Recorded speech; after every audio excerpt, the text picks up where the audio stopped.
you can see the ads that are showing for me here in Australia.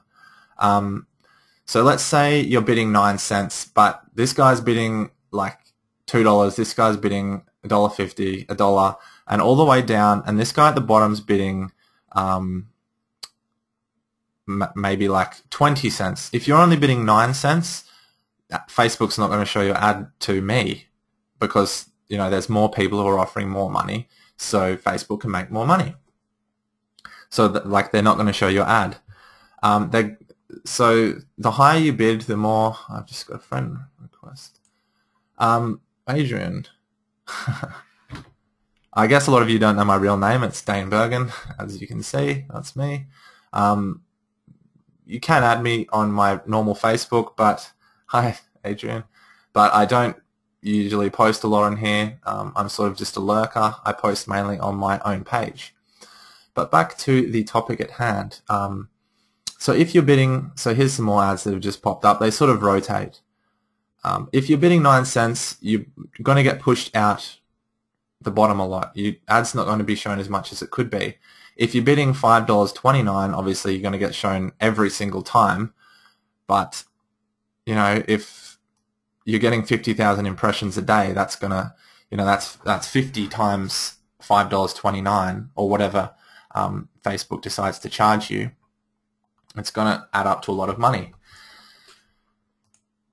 So what I would recommend doing, you can definitely test CPM bidding, but for me personally, it didn't work. A lot of the Facebook marketing guys say, yeah, do CPM, it's the best. You know, it worked for me, it worked for these people. I really don't think it works that well anymore. It may have worked well before, but these days I don't see it working well because, you know, even if you don't get one single click, you could get 50,000 impressions and you could be paying a lot of money and no one's even been to your actual page. Now, if you've got a good ad, you're going to get a decent click-through rate and you will get some traffic, but I think it's a bit more safe to optimize for clicks, and don't leave this selected, which is automatically let Facebook do whatever they want with your money, basically.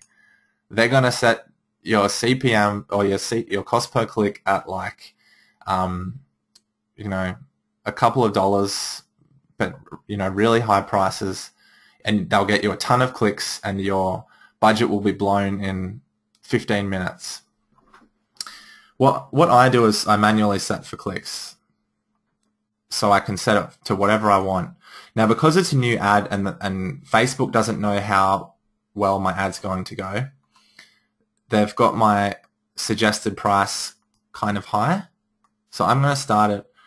If this was a real situation, I'd probably start it on 55 cents, going closer to the high end, but they're not going to charge you 55 cents every click. I would estimate that for my first couple of clicks, I'd be getting charged around 30 cents. But the way it works is that we're back down here to CPC clicking, which is what I recommend. The way it works is, say you're bidding 55 cents.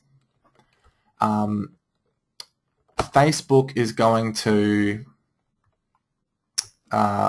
show your ad they're going to show your ad to maybe, like, let's say 500 people, and let's say let's say if 5 clicked through, that would be a 1% conversion rate, right? But usually with this type of ad, oh no, that's probably pretty good. Let's say 505, which is a 1% conversion rate. 1% is pretty good. So what Facebook does, if I later clicked in here, instead of it saying 30 cents to 66 cents, it would probably say something like 15 cents to 30 cents. And at that point, I would lower my bid down to maybe like, so if it was 15 to 30, I'd probably lower it down to 20. And then if I kept getting a good click-through rate, they would lower it again, and I might be able to lower it down to 12 cents a click. And you can keep going until they stop lowering your cost per, your suggested bid price. I recommend always keeping it 2 cents above their minimum. So if it got down here to 8 cents, I wouldn't go any lower than 10 cents here, cost per click. I've found that if I do start going lower than that, they'll just sort of pause my ad. I'm not sure why it's a 2 cent barrier or anything like that. That's just what I've found. So now you know how this works, and you know that I recommend cost per click over cost per 1,000 impressions. And the reason is, as I was saying, when you do cost per 1,000, they're just going to throw your ad out to as many people as they can, as many times as they can, and it might end up costing you a bit, even though it's the same 1,000 people seeing your ad over and over and over and over. Where with cost per click, the best way for them to make more money from you is to show it to a larger number of people a smaller amount of times, because they know that, let's say they showed it to 1,000 people, they know that those 1,000 people are probably going to either click it or not, and if they've showed it to them like 3 times or 4 times and the person hasn't clicked, that person probably won't ever click because they're simply not interested. Sorry,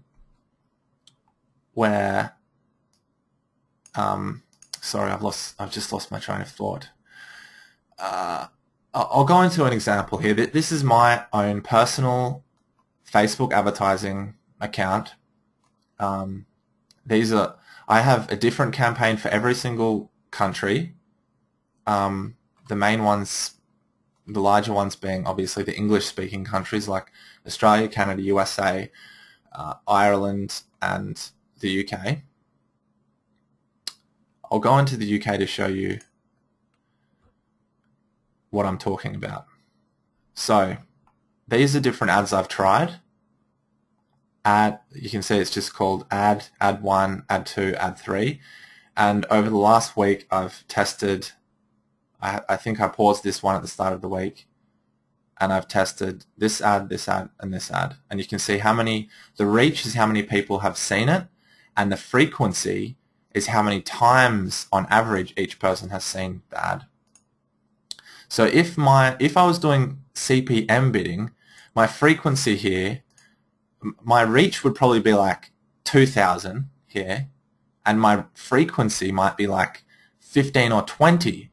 So I'd probably be paying more money for less people to see my ad more times, which is stupid. Why would I want 1,000 people to see my ad 20 times when I can have 10,000 people see my ad 2 times? You know, you're going to get a much better click-through rate. So my click-through rate here is 0.4%, which is really good. Anything above 0.1% with what I'm doing is really, really good. You can see my bid is 30 cents at the moment, but you can see my suggested bid is 8 cents to 22 cents because I'm getting such a good click-through rate on this ad. You can see I've tested these 2 different ads here, and they got the exact same click-through rate, 0.258. You know, so this ad here is almost 50% higher click-through rate, which is a really good improvement. So you can see all I've done when I've been testing new ads is, this was my first ad, this was my second ad. In these sections here, I've used the exact same categories and everything, the exact same age group, everything's the same, the location's the same, but I've changed the image. The image is the thing that's going to make the biggest difference. So if you want to get a better click-through rate, test your image first. Now this is the image I'm using now on most of my ads because it's getting the highest click-through rate. I'm not sure why it does better. Probably because I would have personally thought this one would do better because the girl's looking at the screen. But you know, you really can't tell. No matter how long you're in marketing, you're never going to know. You can't guess these things. You have to test. So this is called a split test, where I test one ad versus another one, and then I see which one gets the best performance, and I use that one. So at the moment I'm using this one because it's beat the others by 50%.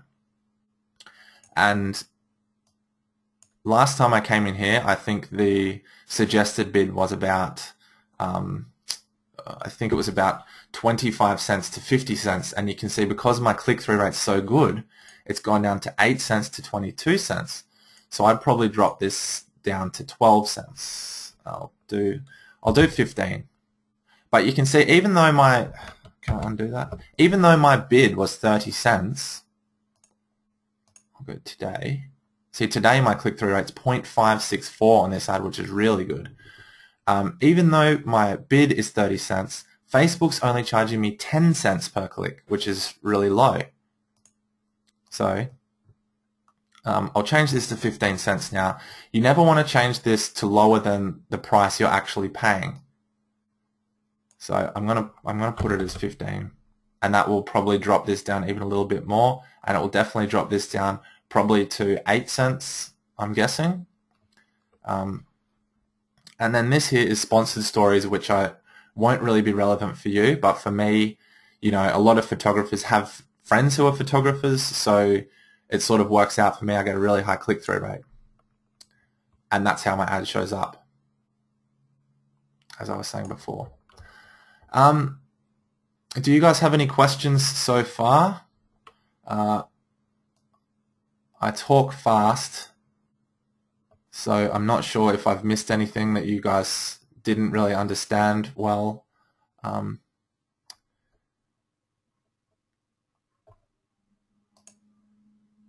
No questions? Okay, good. So we've talked about all of this stuff. I wish I had kept one of my my CPM campaigns, which could have showed you how the CPM stuff all works. Thanks, Daryl. Very, very much appreciated. Recommended length of campaign, Adrian. So I'll go back in here. When you say that, do you mean this section here, campaign schedule? Okay, before the ad gets boring. With this, as I was talking about before, with CPM bidding, you do get the effect of the ad getting stale. And what that means for everyone else is that, you know, if an ad's been seen 2 times, it's not going to, you know, people aren't going to be sick of it yet.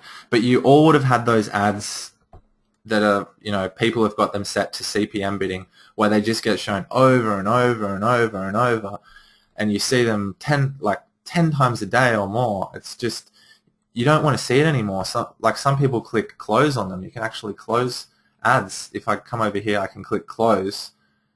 And when people do that to your ad, it's kind of telling Facebook that this ad sucks. Facebook will probably charge you a bit more for it. And, you know, like, I see some of these ads all the time. This ad here I see all the time. And I'm not going to click, oh, well, I've clicked on it now. But I don't typically, yeah, exactly. Adrian's saying that they lose their potency. If you see something over and over again, you're going to get sick of it. But that's the beauty of CPC bidding, is that it tires out a lot less quickly. Because I'll come back into my campaigns here, and I've been running ads in Australia, obviously. I started them there first. I've been running ads for about a month or more, something like that. I'll put in here last 28 days, and you can see my average click-through rate is 0.415, and in the whole time, in a month, the most an ad has been seen is 4.1 times per person, which is still really low. Usually, the rule of thumb is that once an ad reaches about 12 to 15 frequency, then it's dead. It needs to be changed. But you'll start to see downwards trend in your click-through rate when the ad gets stale. Less people will click it because the ones who were going to click it have already done so. You know, they might have done it on the third time or the fourth time or the fifth time. By the time it gets to like 15 or 20, people aren't going to be clicking anymore. They're going to be sick of, you know, seeing the ad.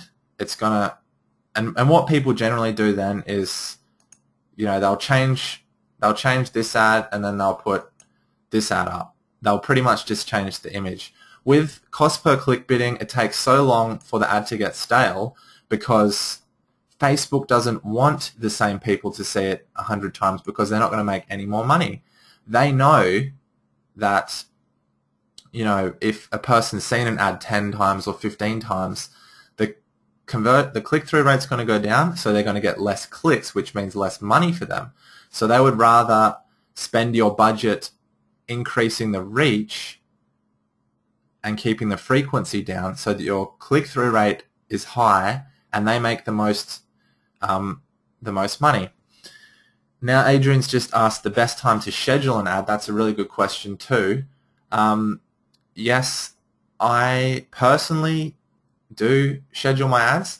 Facebook doesn't actually have a way for you to schedule them, which is kind of ridiculous. I think it's the reason they don't do that is because they know they can make more money without having scheduling. But down here, the only way to schedule an ad is you can pick a start date and you can pick an end date, which is not enough. Like, when we talk about scheduling, it's always, you know, in Australia or in any country, the peaks, I'll see if I can find you a graph I was looking at the other day. Let me see. So Facebook usage time, I think I typed in something like this. Okay, so here's the study on Mashable.com.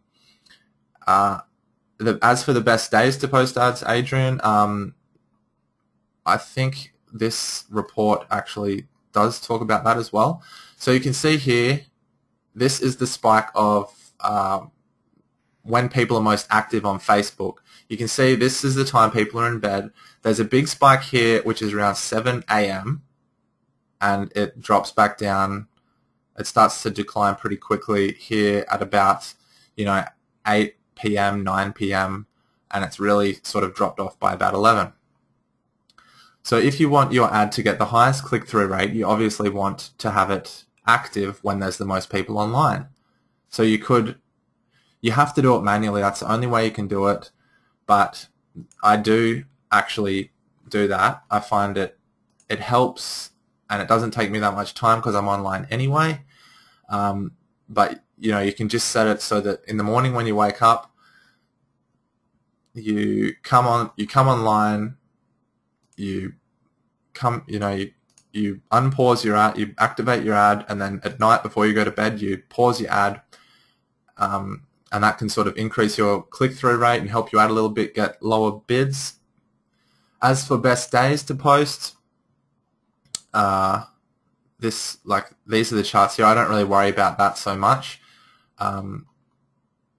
It's for wedding photography. You're probably going to find that every day is going to be about the same, or just any kind of photography. You have to kind of get into the minds of your prospects because, you know, you have to think when they're going to be online. If you're doing wedding photography, you're targeting women, they're probably going to start looking at wedding photographers if they're at work and it's a weekday.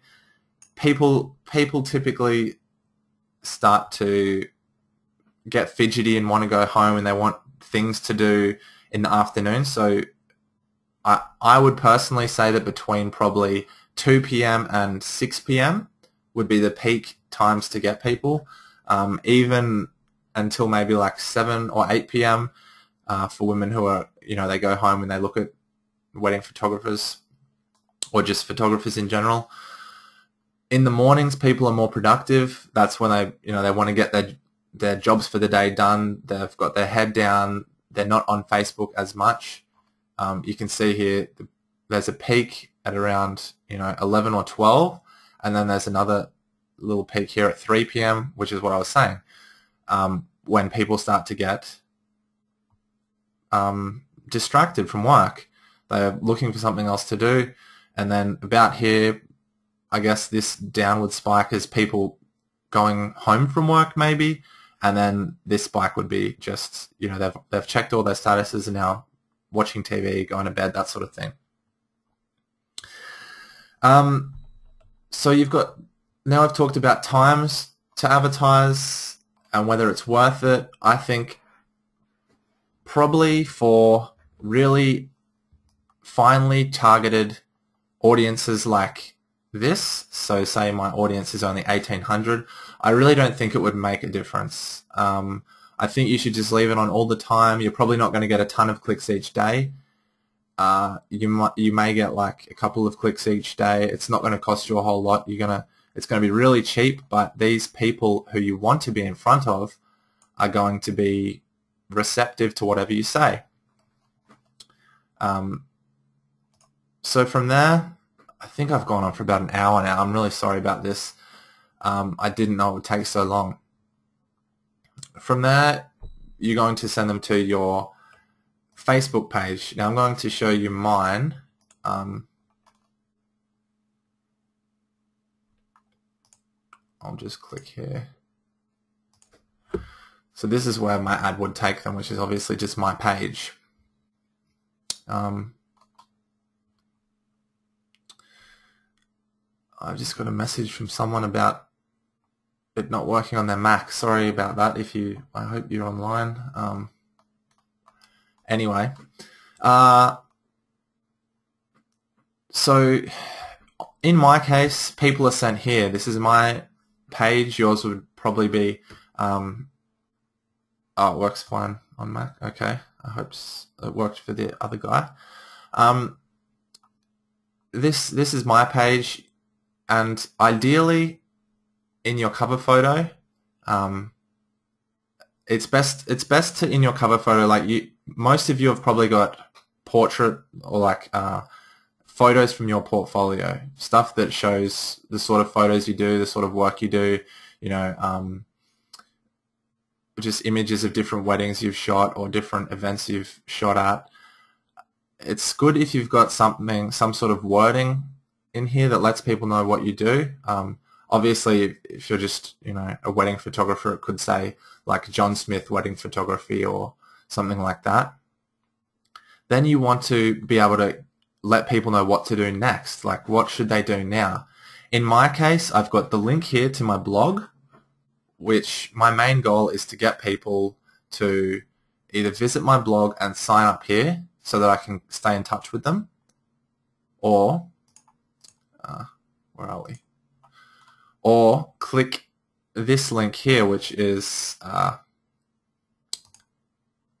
show you where it takes them. It's just basically a page where they can enter their email. If it loads, here we go. So it's really simple what I've got here. It's the exact same offer that I've got on my main page here, which is getting these 4 videos that I created. And I keep losing my page. Yeah, that's the option. They go there.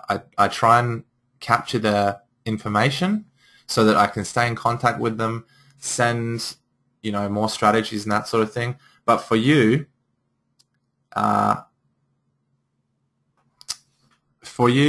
you'd want to still get that information. That should still be your main goal, is to, I keep getting lost. Where was I? You want to get that information so you can stay in contact. You'd want to, down here in your,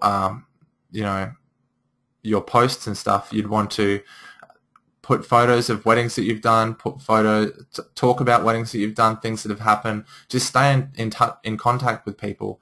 The more you stay in contact with them, the more they're going to be contactable and receptive to what you're offering. On your offer page, like the this page here, this is where I would offer the consumer awareness report. For wedding photographers, you'd be able to alert people to things like, other photographers who charge ridiculously low prices.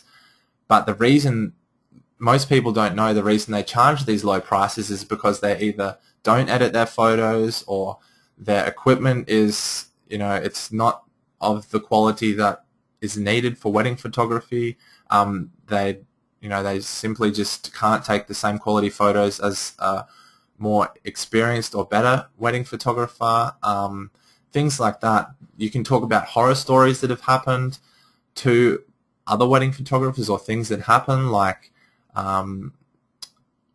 let's say, photos getting lost, or old cameras breaking, or SD cards getting lost, that sort of thing. And then you can talk about yourself in the positive and say, after you've spoken about other photographers who may not have cameras that are suitable for the job, you can say, Mike, the equipment I use, for example, is state-of-the-art. I use all Canon equipment because blah, blah, blah.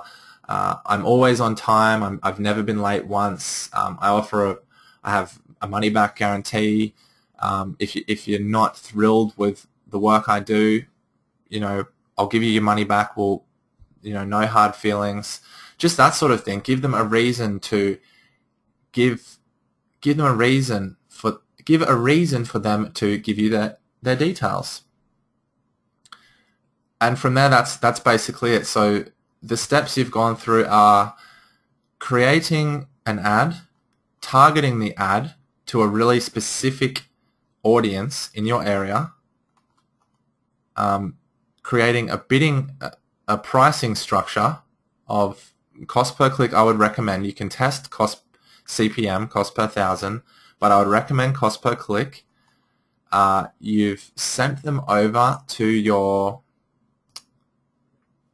Facebook page, and then from there they're able to see your work, some of your portfolio.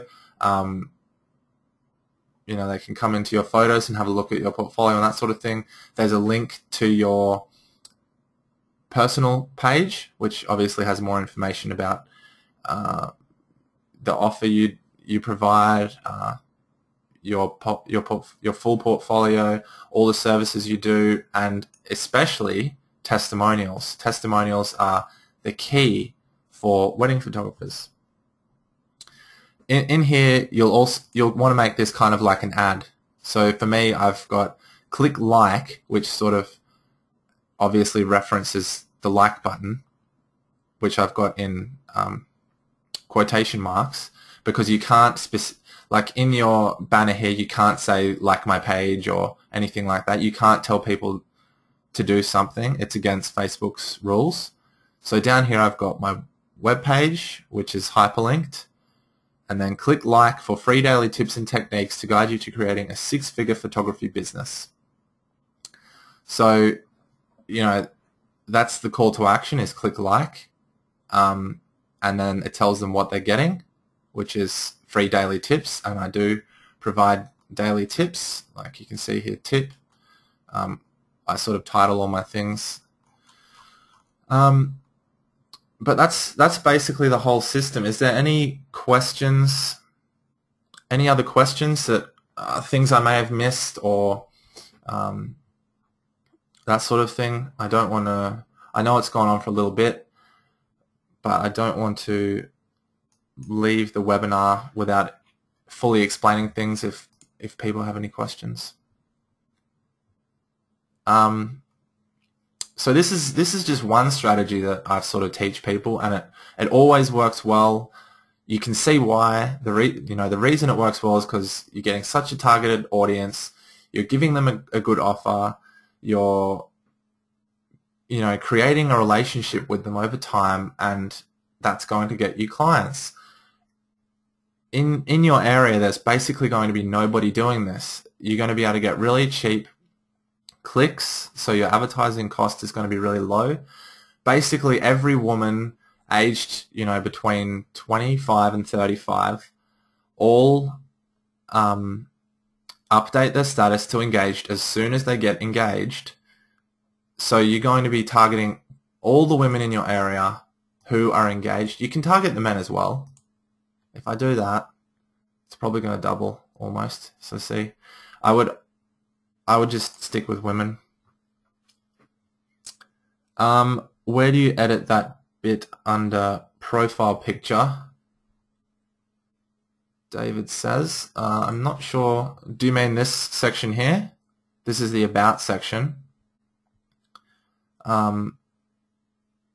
If this is what you mean, all you need to do is, yeah, okay. All you need to do to edit this is click about. I haven't really got much in here, just my basic contact details and the about section. If you make it too long, the stuff at the end is going to just get cut off by Facebook. They've got a character limit, so you know, kind of make it short and sweet. Now, I've just remembered the other thing I was going to show you is this thing here. This is called a Facebook app. Oh, yours shows a map, does it, David? I'm not sure why. Oh, that's obviously because you've got a location set. So if you come in here, I can edit this stuff, and you know, might be in basic info. But anyway, you've obviously got a, so yes, here you would have a location, that sort of thing. There's more things you can put in, but for me it doesn't really matter. For you it might. The other thing I was going to show you was this here. I'll just do this really quickly. This is called a Facebook app, and this one is called Static HTML. It just allows you to add something extra here if you want to be able to give the prospect or the visitor something they can see that they can do, because when they get to your page, then a lot of people won't know what to do. They'll be on here, they'll sort of read through your posts, and then they'll leave if you're not telling them what they should do next. So for me, I've got this, and it's called Static HTML. If you type it up into the search bar, it's going to show you the app, which you can then, I won't fully go into this because you can just look this up on YouTube, and it will kind of take me a while to show you. But you can basically go in, add the app to your page, and then you can just edit it however you want. I've edited mine so that it takes people to the email entry section where they can just enter their email. But it's all done in HTML as the name would suggest. So if I click edit here, you can see this is the code for what you just saw. It looks a bit complicated because it's coming from the place Aweber, which handles my email registrations and that sort of thing. I don't know what this is. I'll look into that later. But it ends up being like this, and that's what users see when they come in. Now to change the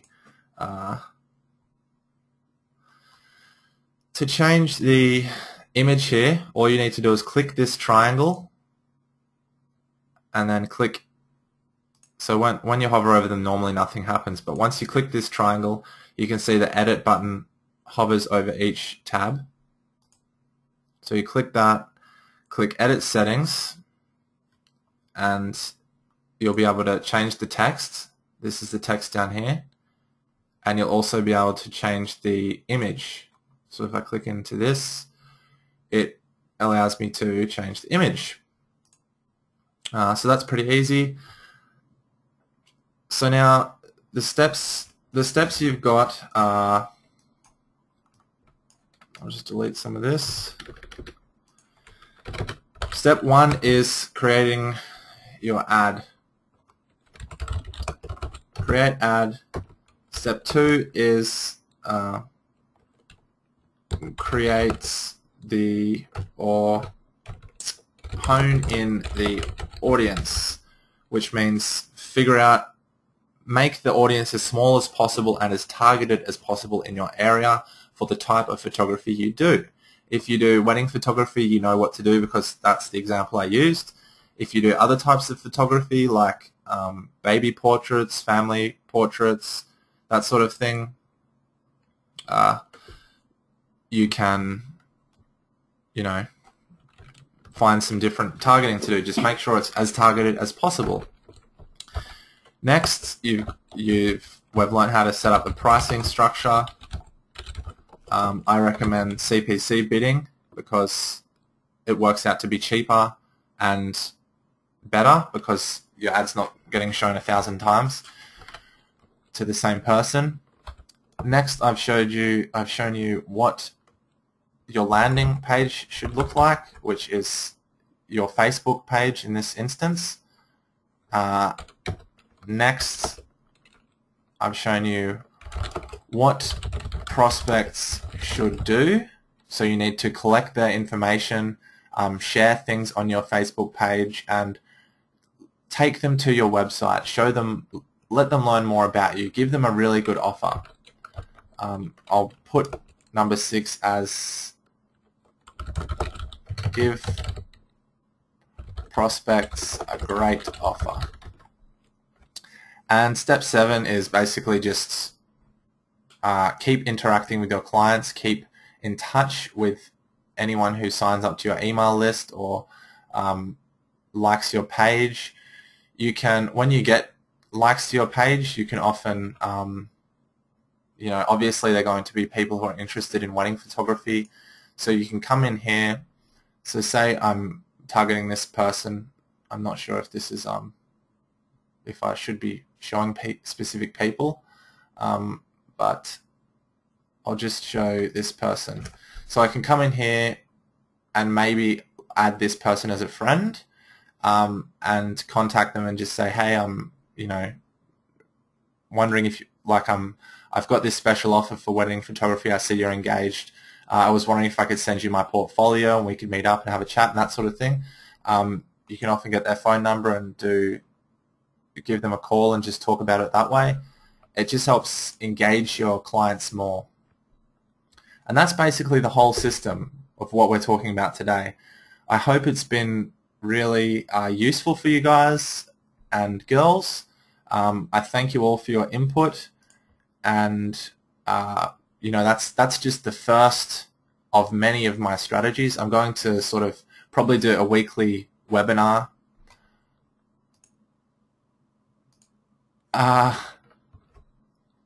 The next one, thanks guys, I appreciate it. The next webinar I'm going to do is probably going to be next week. I might do 2 a week, so it could be in a few days. I'll let you know when it's going to be.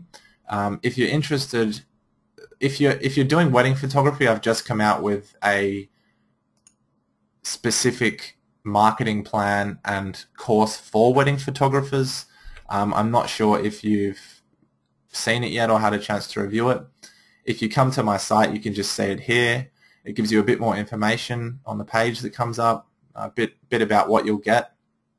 I've been working on it for quite a while, so it's sort of like the best of my strategies. Comes with money back guarantee, all that sort of good stuff. So if you're interested and want to, jumpstart your business, get some more strategies, give it a look over and let me know what you think. I'll keep in touch with you guys and let you know when the next webinar is going to be and what it's going to be on. Any feedback would be great. Leave a comment on my Facebook page after we close up, and come down, maybe come over here and just leave me a little comment saying webinar was great, learned a lot, something like that, just to get people interacting, that sort of thing. As I said, really appreciate all the feedback and the help along the way. This is the first time I've been using GoToWebinar. It was a bit frustrating for the first 10 minutes, but we got there. I hope I haven't rambled on too much. but I'm sure some of you guys got some good information out of it. So to all of you, I wish you a good rest of your day. To those in London and the UK and America and Ireland, to those in Australia, good night, as I'm also going to be going to bed now. It is 2:30 in the morning. So yeah, I don't know how to sort of end this other than to say thank you very much. We will talk again soon, and goodbye. Cheers, guys. Bye.